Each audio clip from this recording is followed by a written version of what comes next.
A lot of empty seats back there. It's August. Okay, a couple of things for you at the top on what you all can expect this week. President Biden spoke today with France, Germany, Italy, and the United Kingdom to discuss the situation in the Middle East and ongoing efforts to de-escalate tensions and reach a ceasefire and hostage deal in Gaza. And as I was walking out, I believe that readout, the joint readout, should be in your inbox. So obviously you'll have that for all of to review. Tomorrow, the President and the First Lady will travel to New Orleans, where they will deliver remarks at a Biden Cancer Moonshot event. On Thursday, the President and the Vice President will travel to Prince George's County, Maryland, to deliver remarks on the progress they are making to lower costs for the American people. And on Friday, the President will head to Camp David for the weekend. We will definitely have more to share on this week's schedule in the days ahead. And one thing that I wanted to say, because we've all been watching these last 2 weeks, today we want to send a heartfelt congratulations to all the American athletes who made us so damn proud, as the President said, at this year's Olympics, bringing home an impressive 126 medals, including 40 gold medals. From the President on down, we have all been cheering you on here at the White House, and the First Lady and the Second Gentleman were proud to represent the United States and root for our athletes in Paris. The President also personally called Olympians last week to congratulate them and thank them for representing our nation on the world stage. As the First Lady said, and I quote, "Our athletes carry more than just our flag. They carry our nation's heart and our hopes with them too. From basketball and soccer to gymnastics and swimming, our nation's greatest athletes gave us their all and showed us that truly nothing is beyond our capacity when we do it together.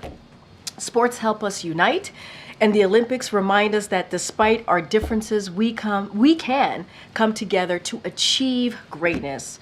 While we are sad that the Olympics games, they're over, and we're very sad about that, it's come to an end, we are very excited to host them here in the United States in 2028. And we have the Paralympic Games to look forward to later this month, and you can bet we will be cheering just as hard for Team USA.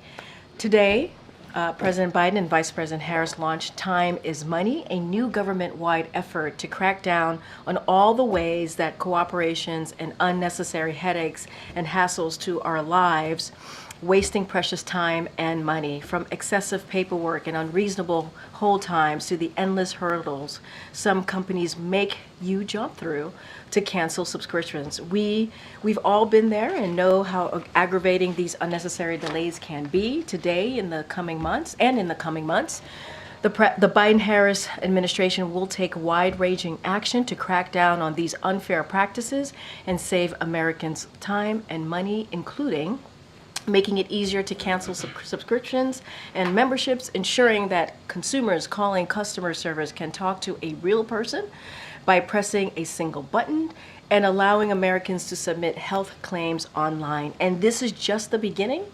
We are calling for Americans to share their ideas through an online portal on the White House website and to tell us directly how federal action can give them their time back.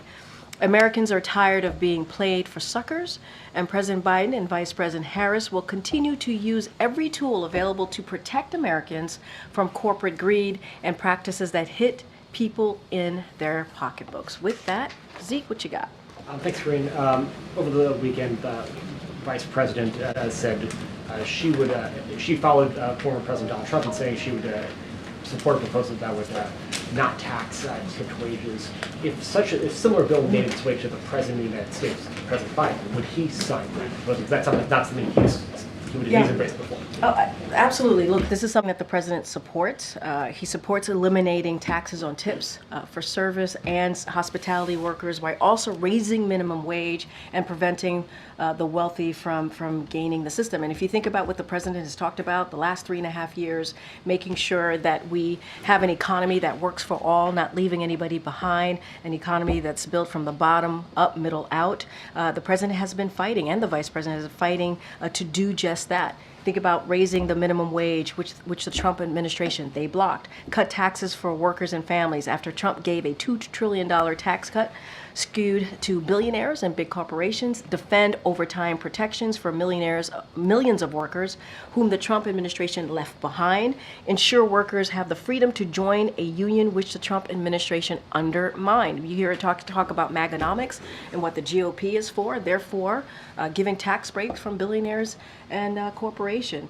They want price gouging. That's what they want to see. They don't want to protect American workers. They give, again, more tax to billionaires and corporations. That's what they've been talking about over and over and over, raising taxes for working people.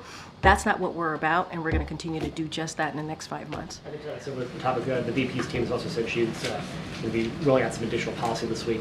Given the president's endorsement of hers, it's safe to say that anything that she would put forward along these lines that also would have the backing of the president.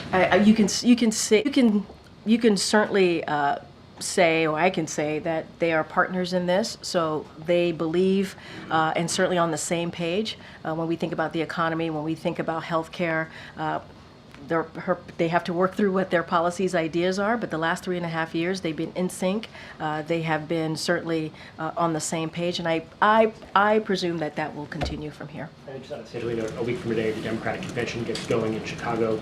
That was supposed to be where the president was going to be the star of the show there, accepting the renomination of his party. That's not the case anymore. What is his involvement going to be in that convention? How much time does he plan to spend in Chicago? Yeah. When does he plan to speak? So look, I'm not going to get ahead of the Democratic National Convention to make their announcements on speakers next week. I think Americans will be very excited. I think he will have his moment as well. They'll be very excited to see him, and so he's certainly looking forward to that. I'll let the DNC convention obviously make the announcement. The president will indeed speak next week. Again, he's looking forward to it. He's looking forward to, as he tends to do, speak directly to the American people, talk about the moment that we're at, the stakes, what's at stake, and continue to talk about an issue that is incredibly important to him, which is unity, making sure that we're unified and we continue to do the work that the president has been successful in doing in the past 3.5 years. Either when the vice president accepts I the don't nomination. have anything else to share about his schedule next week. He will certainly speak at the DNC convention, and I think there'll be a lot of excitement and a lot of, I think folks are going to be, again, excited to see the president next week. Thanks, Karine. Just to bounce on the previous question, Yeah. Trump was the first to endorse eliminating taxes on tips. He's accusing Vice President Harris of stealing his idea. So did she get this idea from Trump? Look, I'm not going to respond to a presidential candidate. I think their campaign could speak to that directly. What I can say is this president, this vice president have always had the backs of the working people, always. And you see that in the policies that they put forward. Everything that we have put forward, historic pieces of legislation that are obviously now laws, are helping middle-class workers, are helping people in different communities that are normally, again, left behind. If you think about tax cut for workers and middle-class families, instead of billionaires and big corporations getting that tax break, raising minimum wage is something that we have talked about and done, ensuring workers can join a union. This is something that Republican officials themselves, they oppose. They have opposed. So I think the question really is, if Republican officials, why didn't they? Why didn't they join the president and the vice president to support working families? They didn't. They didn't. And so I think our record shows that, what we've done. Under this term, under this administration, the Biden-Harris administration, we have put working people at the center of every policy that we move forward with as it relates to the economy, healthcare, even climate change. And so that is something that we're going to continue to do. This is one of the first specific policy endorsements that we've heard from the vice president. Is there anything you can explain about kind of how she came to this endorsement and how she'll address the criticism from economists? That was in a campaign context, so I would have to refer you to the campaign. I'm sure they can speak more to that. It is not unusual, right, when a campaign moves forward, that they put forth their policy agenda for the American people to see for themselves. What I can speak to is what this president and this vice president have been aligned on and what they've done together, working together in delivering for the American people. That will not stop. And obviously, as it was stated in a question to me by Zeke, the president certainly supports the vice president as she moves forward. And what's the White House's reaction to the former president pushing this false conspiracy theory that the vice president had used artificial intelligence to create images of the crowd? Look, going to be mindful in speaking about a campaign comment. What I will say is that this president and this vice president, I think what you see from both of them is optimism and a belief in this country, the future of this country. They believe that there's a lot at stake. And what I will say is it's clear that that message has broken through. And majority of Americans see and feel that optimism and certainly supports what we've been working on, the agenda that we've been working on the last 3.5 years. So I'll leave it there. Okay. Hey, Kelly, I haven't seen you in a while. Hi there. Hi. I've been around, just maybe not in this chair. Is there a interagency policy review type approach to the Harris portfolio with President Biden's portfolio? So is he in touch with, is there a process where there is a checking of what she's going to put out and how it matches or may change, or ways in which she can build on what he's done? Is there a coordination? So I can't speak to an interagency kind of process in doing just that, trying to measure up or line up where they both are. What I can speak to is the last 3.5 years, right? We have less than 6 months now of this administration, and how much the vice president was a critical partner in getting a lot of the big pieces, historic pieces done, the heavy lifting. She was part of that, whether it's the Inflation Reduction Act, the first piece of policy, which is the American Rescue Plan, which helped lower crime, for example. We've seen the lowest in crime in more than 50 years. The last administration, we saw the highest numbers of murder in the Trump administration. There's been a lot of ways that we've been able to do move in a historic way. And so she's been part of that. She's been part of that. Obviously, again, as I was just stated, she's going to lay out her vision, but again, they've been aligned. They've been aligned for the last 3.5 years. There's not been any daylight. Does the president expect that she might want to move in some new directions, as sitting vice presidents have always had this issue, but does he expect that she might move in some new directions? So what I expect, again, being super careful here, because her campaign are going to make their own announcement, is she's going to build on the successes that they've had, going to build on the unprecedented successes, the historic successes that they've had. That's another reason why the president passed the torch, if you will, right? Understanding that they worked together very closely in the last 3.5 years, and that was going to continue, and she was the best person to move forward. This is someone who's been a vice president for almost 4 years, a senator, attorney general. She is incredibly qualified and understands where the majority of the American people are, and that's what we can expect. Go ahead, Lucy. Thanks, Karine. I wanted to clarify something the president said in the CBS interview over the weekend. Sure. When he was asked about his decision to step aside from the campaign, one of the things he said was that when he ran the first time, he thought of himself as a transition president, but then he said that things got moving so quickly it didn't happen. Did he initially plan to serve one term and at some point change his mind? I don't know what to make of this. I mean, I honestly don't have much to say. I think his speech to the nation that he gave in the Oval Office laid that out, right? Talked about being a transition president, talked about passing the torch. You heard directly from him where his heart was, how he was thinking through this process, and his reasoning. And I would say his answer certainly speak for itself. For me, and I think I can speak for many of my colleagues who have who work with me day in and day out on behalf of this country, on behalf of this administration, is that we are so proud of this president and what he's been able to accomplish on behalf of the American people. You think about the economy, the strongest economy leading the world. You think how we've been able to beat Big Pharma. That's nothing to laugh at. That's been something that many presidents have tried to do. We're not able to get that done. You think about what he's been able to do with our allies and partners around the world and rebuild that relationship.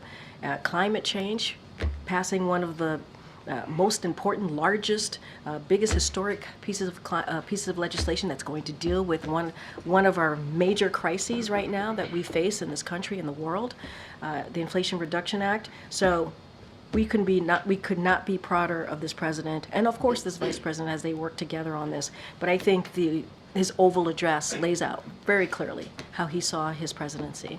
Any update on when we'll see him do a campaign event for her? And no update for you from here. Certainly the campaign will have more to share on that. Hey, Ouija. Hey, Karine, how are you? I'm doing great. How are you? Thanks. So following up on eliminating taxes on tips, is that an idea that the Biden administration considered at any point in the past 3.5 years? What I can say is the president supports it. And what I can say is obviously the president and the vice president, very much how I answered the earlier question, is that we have always put at front and center making it easier, giving American families a little bit more breathing room, something the president says very often. And we've shown that. We've shown that in the policies that we've laid out. And, you know, not going to go into what the former president said, but, you know, if Republicans truly cared about that, truly cared about hardworking Americans, they would have joined us on a lot of these proposals that we put forward. The American Rescue Plan turned the economy around, put shots in arms, checks in pockets. They didn't support that. The Inflation Reduction Act, Big Pharma, it's going to help lower costs, lower healthcare costs for Americans, lower energy costs for Americans. They didn't support that. And so this is a president and a vice president that is always going to have the backs of working people. He supports what she put forward recently, obviously, when she spoke recently at a campaign rally, and we're going to continue to do the work to raise minimum wage and make sure that we put working class people at the front and center. So it's a new idea. Obviously it's a new idea. I'm just saying that we support it, but we have been doing the work, right, for hardworking Americans to lower cost. And that is something, you're going to see that on Thursday with both the president and the vice president when they make an announcement on other ways or other additional ways to lower costs. And then speaking of click to cancel, can you talk about how it will be enforced and whether there's an existing mechanism that would force businesses to comply? So I will be able to get more information for you from our policy folks. Don't have anything to lay out on how the specifics that will work out. Thank you. Hi, Karine. Hi. I have a legacy-related question. Yeah. Biden's talking about the cancer moonshot tomorrow. Yeah, He's yeah. talking about lowering costs on Thursday. This morning there were, talks on the Middle East. Has the president communicated what, in the next 5 months, what his priorities will be when it comes to things that he can accomplish over the remainder of his presidency? I mean, I would say obviously you guys have reported and paid close attention over the last 2 weeks. You've seen some ways that the president wants to move forward in the next 5 months. When you think about the SCOTUS reform, right? He went to Austin, Texas at LBJ Library and talked about that, laid out his plan.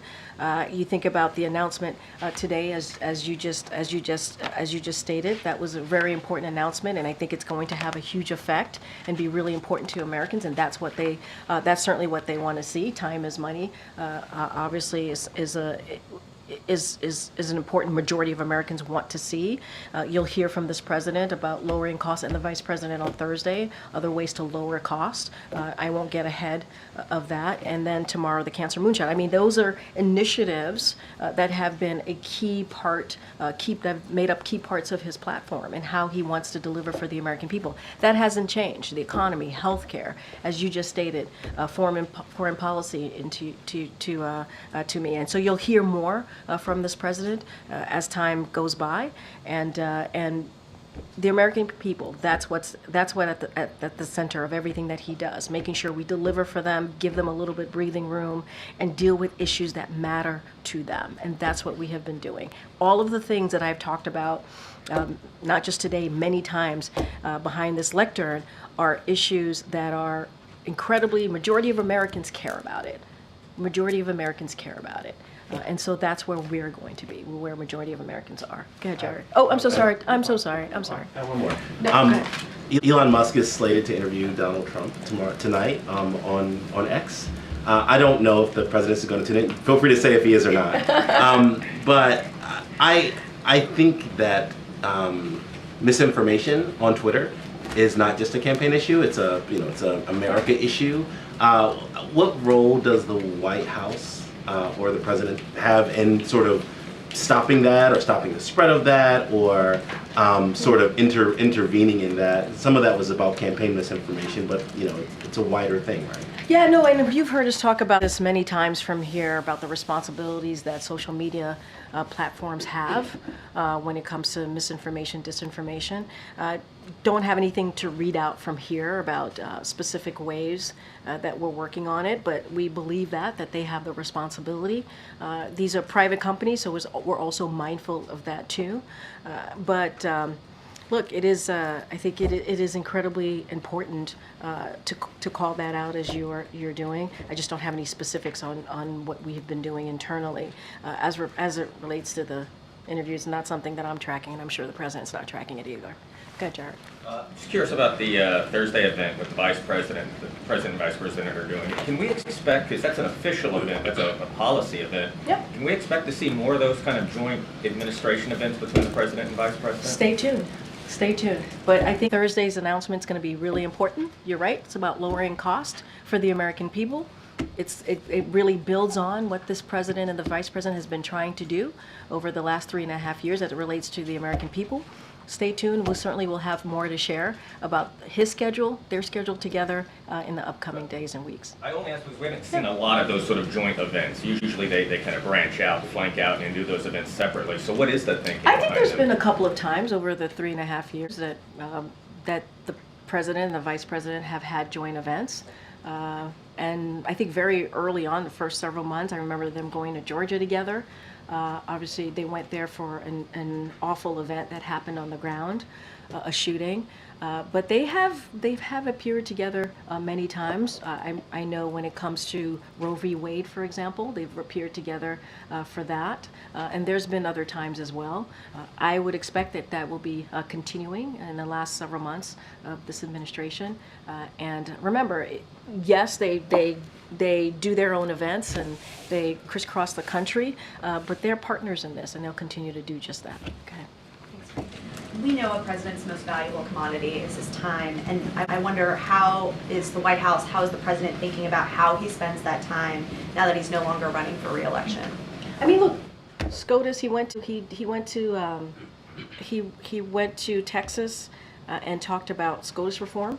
That was an important way to spend his time. Tomorrow, cancer moonshot. This is an issue both the president and the first lady care about deeply, obviously for important personal reasons to them. And so they're going to be together in New Orleans. You're going to see them continue to talk about lower cost. And so there is a map out there, I think, if you guys take a look at how he has been moving in the past couple of weeks. And let's not forget, he's had several calls with heads of states in the Middle East region. I talked about at the top of my briefing about to reach a ceasefire deal in the Middle East, and also a ceasefire hostage release deal, obviously, but also de-escalating the tensions. He spent his time doing that over the past 2 weeks and having those very important diplomatic conversations with those heads of states. So I think if you just look at what he's been doing, it's very clear what this president cares about, is focusing on, and it's all at the center of that, as I answered and my answer to one of your colleagues, is certainly the American people. Whether it's national security, domestic, the center of it is the American people. And on the DNC, how is he viewing his role next week? Look, it's going to be mindful because it's a political event, but it's an event that he views as very important. It's an opportunity to talk about the issues that he cares about. It's an opportunity to talk about unity. It's an opportunity to be in front of millions of Americans to talk about what we've done in the last 3.5 years. I'm going to be mindful because it is a political event, but the president's looking forward to it. He sees this as an important moment, and especially as we move forward to the last several months. Go ahead, Michael. Michael? Oh, yeah, I'm sorry. Oh. I was going to ask a very similar question. I'm just curious if you could talk a little bit about what it's going to be like for the president to be giving this speech, knowing that if things have gone a little bit differently, he would be giving an acceptance speech for a second term. I mean, look, I'm just going to go back to the Oval Office address because I think that address really laid out in a very thoughtful, even personal way of how this president saw this moment. And, it was a selfless act. It wasn't about him. It was about the country. He said this, and he thought it was an important moment. Look, this is a president that is proud of what he's been able to build. I've talked about the strongest economy leading the world in a modern administration, and we're going to continue to fight to deliver results for the American people. That doesn't end. That doesn't end. That is something that he is certainly very focused on, the middle class families. Let's not forget where this president came from, right? He grew up in Scranton, Pennsylvania. He understands what it's like to sit around that kitchen table and make really difficult decisions for your family, whether it's student loans, whether it's paying rent, mortgage, whatever it is. He understands how hard that is. And let's not forget when he stepped in as president, this country was paralyzed because the economy was falling, and because of COVID.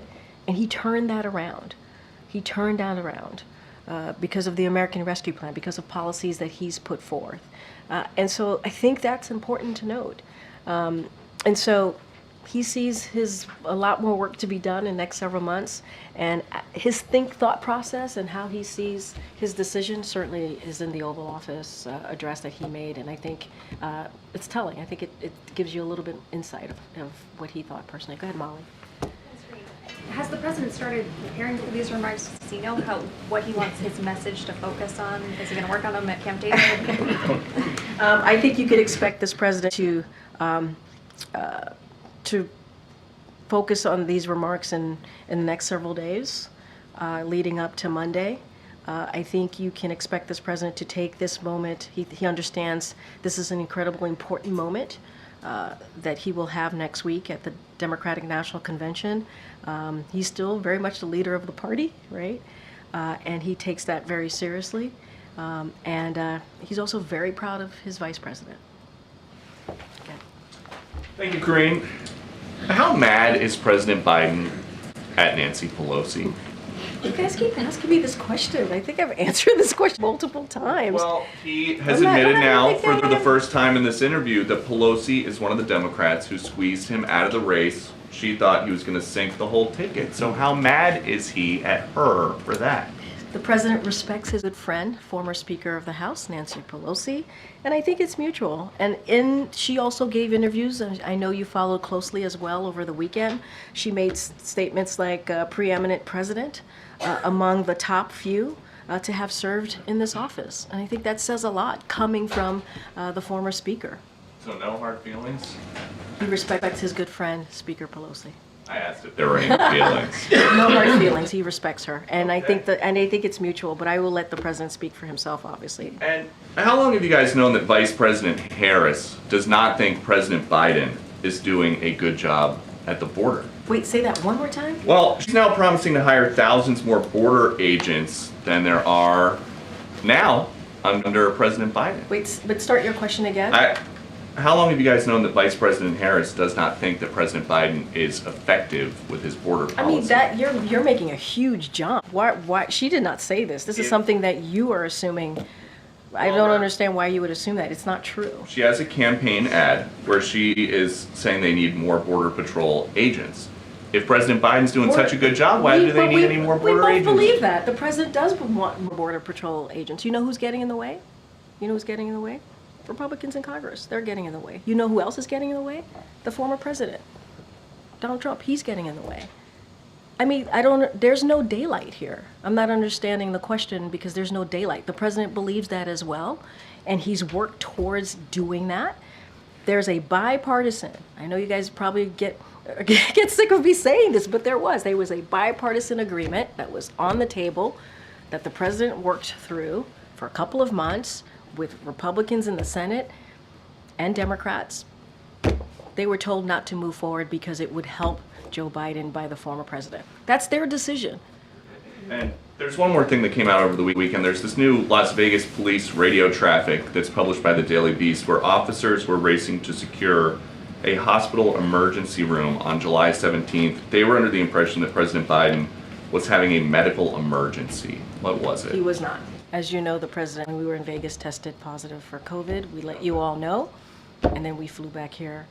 Outside of that, there was no medical emergency. People are still testing positive for COVID, but because of this president, he was able to put forth a comprehensive way to move forward with this pandemic. And now we have vaccines, and now we are in a different place with this pandemic. It is behind us, and that's because of this president and what he was able to do. Good. Well, I haven't seen you in a while. Hey, how are you? Oh, thank you, ma'am. Sorry, I wasn't sure. No. Oh, gosh, ma'am. Sir? I'm just teasing. I'm just teasing. But it's good to see you. I was just saying I hadn't seen you in a while. It's good to see you. This is a bit of a throwback, but the vice president has said that she was the last person in the room with President Biden ahead of his decision to order U.S. troops to pull out of Afghanistan. Was the vice president in full support of his decision to order that withdrawal and in full support of the way that it was implemented? I mean, she answered that question herself. I don't have anything else to add. It sounds like she answered the question herself, right? She said that she was in the room previously. But didn't you also said she was in support? I'm asking you if the president believes that the vice president was in full support of his decision to pull out. I believe, and as you've seen them in the past 3.5 years, they've been partners, critical partners. It doesn't matter if it's domestic issues, also foreign policy issues, and that has been the case from day one and continues to be the case. I don't have anything else to add. Second one, Sure, quickly. sure. You've noted how the vice president has been a partner in all of the heavy lifts over these last 3.5 years.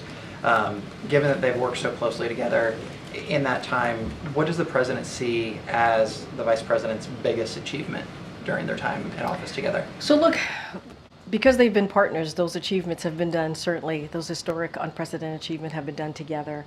I'll say this, the president believes in the vice president leadership, her temperament, her experience, and he has said this himself. One of the proudest decisions that he made in 2020 was selecting her as vice president because he believed that she can go on day one. And you've seen them do that together on day one of this administration. That doesn't change. I'm not going to parse out anything from here. They have been partners. She's been a critical partner for this president for during this term, and will continue to do so. You will see them together on Thursday in Maryland, where they would talk about their next announcement on lowering costs for the American people. So there's not a specific policy achievement, it's a comprehensive whole. I would say it's a comprehensive whole. Our accomplishments here, the Biden-Harris accomplishments, are the Biden-Harris accomplishments. She's played a role, whether it is being on the floor of the Senate, right, getting really important legislations to pass through, right, or being in the room with the president on trying to figure out how to move forward strategically with the policy or how to make tough decisions on behalf of the American people. She's been there. She has been there. These have been, and we've had, as you know, important moments, historic moments, and she's been a critical partner. Thank you, Karine. Okay, Lily. Thank you. Two questions, one on Bangladesh, other one on India. On Bangladesh, the former Prime Minister Sheikh Hasina has reported to alleged that she was forced to be out of power because US wanted to have one of the islands given to them, one of the Bangladeshi islands given to the United States of America. And because it didn't agree with it, she was forced to resign. There's turmoil, internal disturbances within the country. So I'm sorry, what's the question? Question is, what's the reaction to her allegations? So we have had no involvement at all. any reports or rumors that the United States government was involved in these events is simply false. That is not true. This is a choice for and by the Bangladeshi people. We believe that the Bangladeshi people should determine the future of the Bangladeshi government, and that's where we stand. Any allegations, certainly we will continue to say, and I have said here, is simply untrue. Secondly, over the weekend, several Hindu American groups held a protest march in front of the White House, urging the president that he should be taking some steps to stop the atrocities against Hindus in the Bangladesh. And also two of the Hindu lawmakers, Radha Krishnamurti and Sri Thaneda, who both are from the Democratic Party, they have also written letters to the administration seeking their help in stopping atrocities against Hindus in Bangladesh and other minority groups. So look, we're going to continue certainly to monitor the situation. I don't have anything else to add to say beyond that. But when it comes to any type of human rights issues here, the president has been very consistent in speaking loud and clear in public and also privately. Don't have anything, and he'll continue to do that, but don't have any specific engagement to speak to at this time. One question on India. As President plans to, for the next 6 months, what are the unfinished agenda on his India-US relationship and also on Quad? So look, the president views our relationship, the United States relationship with India, as one of the most consequential in the world. And so we work closely with India on our most vital priorities, including through the Quad and the U.S.-India initiative on this critical and emerging technology. And so we look forward to continuing to expand our critically important partnership and how it's going to benefit the American people. And we want to create more prosperous and secure Indo-Pacific and the world. And so that is going to continue to be our focus as we move forward. Okay. All right. Thank you. You mentioned earlier the president's push to reform the Supreme Court, term limits and ethics requirements. Can you talk about what the plan is to achieve that once Congress comes back? Are you laying the groundwork in any way at this point or otherwise trying to get that across the finish line? So look, the president laid out 3 ways that he wants to see that moving forward. And he did that in his Washington Post op-ed and certainly when he was in Austin, Texas about 3 weeks ago. And so we laid out our ideas and our thoughts. Some of them, if you think about term limits, you've seen conservative experts also agree with us on that, how there should be term limits. And so what we're going to do is have the conversation with Congress when they get back and figure out ways how we can actually get this done, because it is important. The president believes no one is above the law, and that is something that he has continued to talk about and will do so, and that includes the highest court in the land. And what we have seen from the highest court in the land is not normal. You heard the president say that. It is not normal. And so we're going to work with Congress, come up with some ways to deal with this, to really address SCOTUS reform, and he wants to see it done in a bipartisan way. We think it's possible. Is he at all doing anything to lay the groundwork now before Congress comes back, looking for allies in Congress or otherwise taking any concrete steps? So nothing to read out. Obviously, we do keep any conversations private, but what we want to do is certainly see legislation to deal with what we've been seeing, which what I just said, which is it's not normal from SCOTUS, and so his team will have conversations with congressional members on how to best move forward. I don't have any meetings or anything to read out at this time. Thank you. Got it in the back. Go ahead. Yep. Thanks. The Trump campaign said over the weekend that it's been hacked. Is the White House concerned about election integrity? And do you have any response to reports that Iran was the source of the hack? So look, I would have to refer you to the Department of Justice and the FBI on that particular questions. We've said many times that this administration strongly condemns any foreign government or entity who attempts to interfere in our electoral process or seeks to undermine confidence in our democratic institution. And so we take this type of reports of such activity extremely seriously. And so again, we do not tolerate. We do not tolerate this type, anything like this, influence or interference efforts. And we have made that very clear with foreign actors that such influence or interference is unacceptable. And our efforts to protect our elections have grown significantly over the years, even as the threat landscape has become increasingly complicated. But for this particular question, I would have to refer you to the Department of Justice and FBI. I cannot comment on the veracity of the claims that Iran was involved. Thanks. And one more, as a member of the administration, can we expect the Vice President to come out here and speak to the American people in the briefing room at some point? The President and the Vice President speaks to the American people regularly, and that's where I'll leave that. Go ahead, sir, right there. Thank you.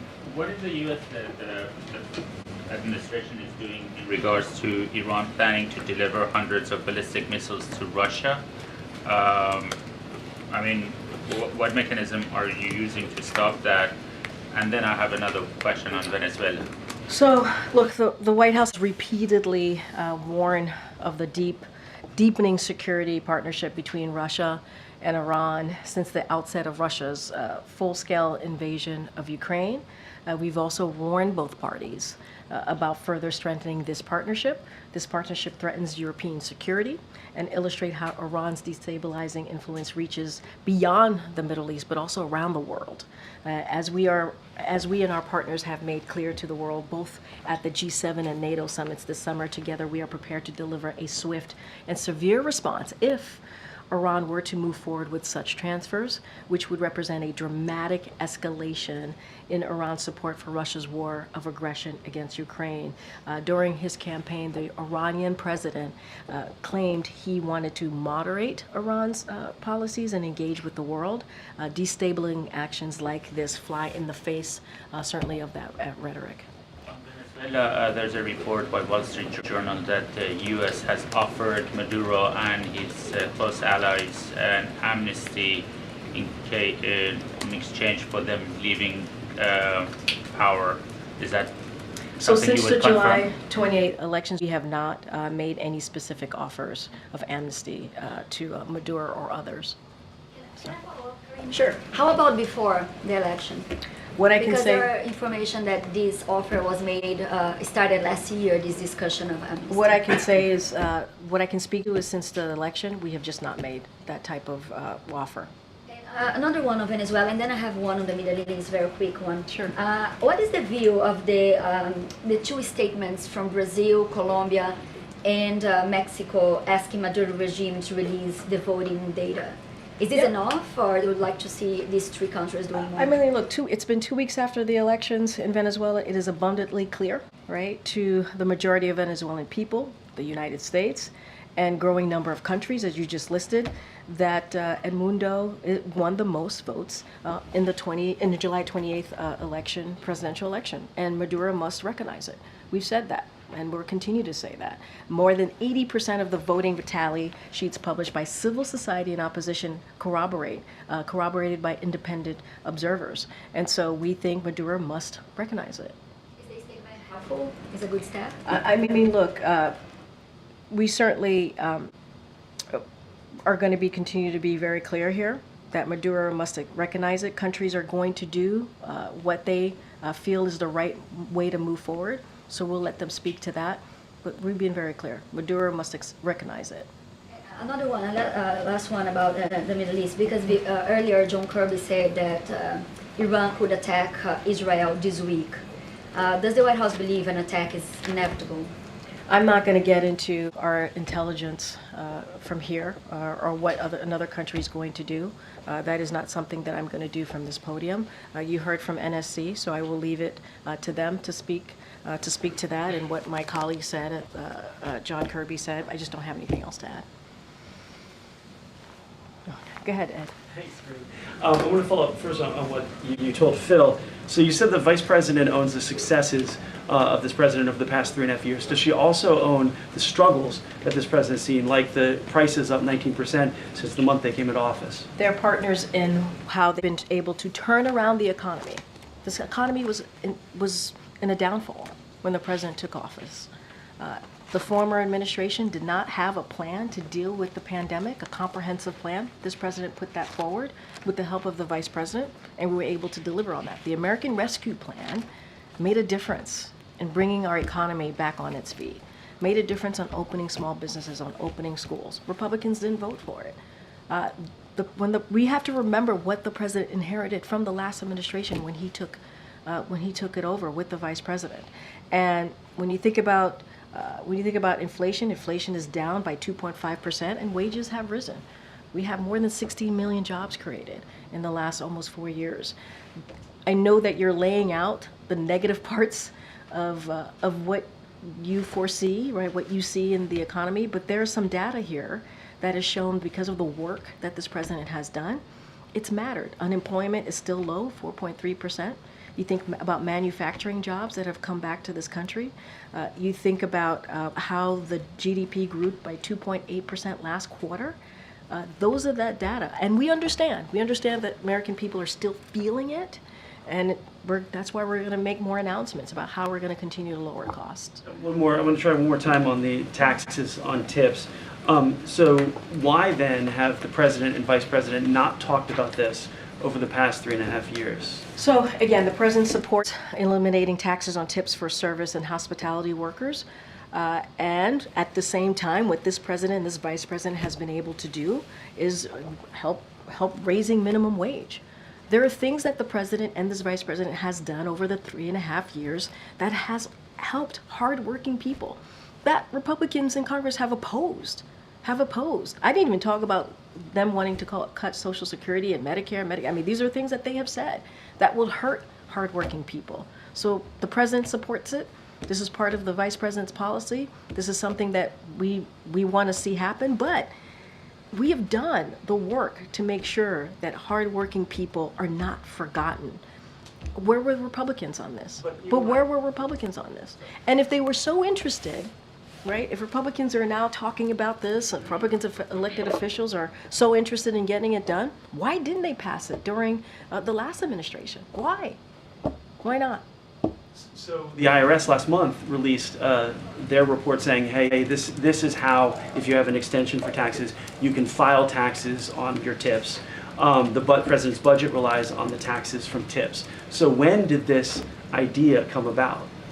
I don't have a timeline for you. What I can say is the president supports this. What I can say, even if you put this to the side, right, which is, again, the president supports this, the vice president supports this, the vice president has done the work to try to make sure that we put working people first. They have had the backs of the working people. Tax cuts for workers, right? Making sure that middle-class families are put first, not billionaires and corporations. That is something that they've been very clear about. Ensuring workers join a union, something that Republican officials oppose. And we've been very clear here. And why haven't Republicans joined us? They just haven't. They have not. Matter of fact, they opposed a lot of the policies that we put forth that would do just this. They opposed it. American Rescue Plan, Inflation Reduction Act, they opposed it. All right, everybody, thank you so much. I'll see you tomorrow. No, not tomorrow. We're traveling. I'll see you on the road tomorrow.